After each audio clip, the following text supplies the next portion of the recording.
ഇന്നത്തെ ദൈവവചന ചിന്തയ്ക്ക് ആധാരമായി സങ്കീർത്തനങ്ങളുടെ പുസ്തകം 8-ാം അധ്യായം 1-ാമത്തെ വചനം. ഞങ്ങളുടെ കർത്താവായ യഹോവേ, നിന്റെ നാമം ഭൂമിയിലൊക്കെയും എത്ര ശ്രേഷ്ഠമായിരിക്കുന്നു. സങ്കീർത്തനക്കാരനായ ദാവീദ് 8-ാം സങ്കീർത്തനം ചമയ്ക്കുമ്പോൾ യഹോവയുടെ നാമത്തിൻ്റെ ശ്രേഷ്ഠതയെ വെളിപ്പെടുത്തുക. ബൈബിൾ നമ്മൾ പഠിക്കുമ്പോൾ സകല നാമത്തിലും മേലായ ഒരു നാമമുണ്ടെങ്കിൽ അത് യേശുക്രിസ്തുവിൻ്റെ നാമമാണ്.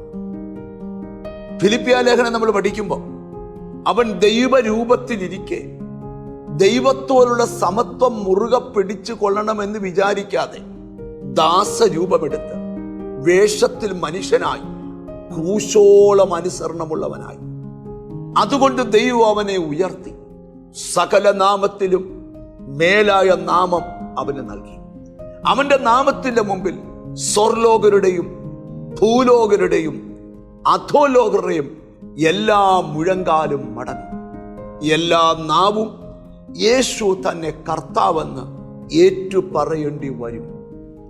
ഇവിടെ പൗലോസ്ലീഹ വെളിപ്പെടുത്തുകയാണ്, സകല നാമത്തിലും മേലായ ഒരു നാമമുണ്ടെങ്കിൽ അത് യേശുക്രിസ്തുവിന്റെ നാമമാണ്.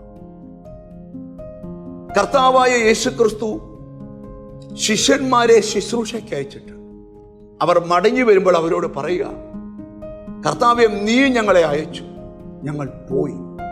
നിന്റെ നാമത്തിൽ ഭൂതങ്ങൾ ഞങ്ങൾക്ക് കീഴടങ്ങും. യാക്കോബ് അപ്പോസ്തലൻ പറയുക, നിങ്ങൾ ഒരാൾ രോഗിയായാൽ അവർ സഭയിലെ മൂപ്പനെ വരുത്തണം.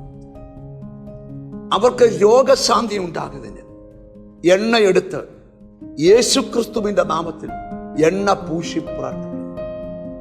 അതുകൊണ്ട് ബൈബിൾ പഠിക്കുമ്പോൾ നിന്റെ രോഗസൗഖ്യത്തിന്, നിന്റെ വിടുതലിന്, നിന്റെ ജീവിതത്തിൽ അനുഗ്രഹങ്ങൾ ലഭിക്കേണ്ടതിന്, ഉയർച്ച ലഭിക്കേണ്ടതിന് നിനക്ക് ദൈവം തന്നിരിക്കുന്ന ശ്രേഷ്ഠമേറിയൊരു നാമമാണ് യഹോവയുടെ നാമം, അല്ലെങ്കിൽ യേശുക്രിസ്തുവിന്റെ നാമം.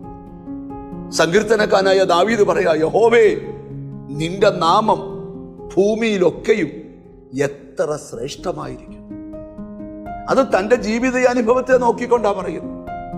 സാധാരണ കുടുംബത്തിൽ പിറന്ന ദാവീദിനെ രാജ്യത്തിന്റെ രാജാവാക്കിച്ച നാമം. നമുക്ക് പറയാം, നിന്റെ നാമം ഭൂമിയിൽ എത്ര ശ്രേഷ്ഠമാണ്. നമുക്കൊന്നിച്ച് ദൈവത്തിന് സ്തോത്രം. കണ്ണുകളെ അടയ്ക്കാം. കാരുണ്യവാനായ ദൈവമേ, സ്വർഗസ്ഥ പിതാവേ, സകല നാമത്തിലും മേലായ നാമം ഞങ്ങൾക്ക് തന്നിരിക്കുന്നത് കൊണ്ട് സ്തോത്രം.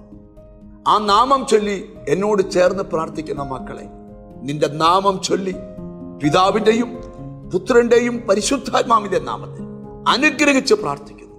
അവർ അനുഗ്രഹിക്കപ്പെടട്ടെ യേശുക്രിസ്തുവിൻ നാമത്തിൽ തന്നെ. ആമേൻ. സകല നാമത്തിലും മേലായ നാമം നിനക്ക് ജയം തരും. God bless you.